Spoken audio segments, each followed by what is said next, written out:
Antes de o primeiro ônibus sair, alguém já planejou cada detalhe da operação.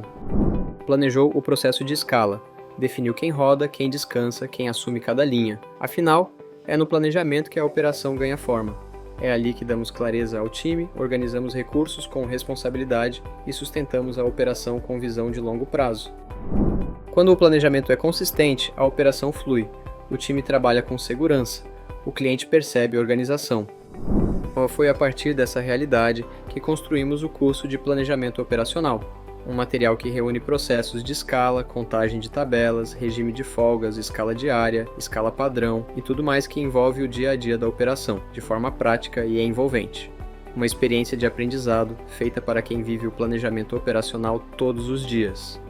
Planejamento operacional. Planejar hoje para sustentar o amanhã.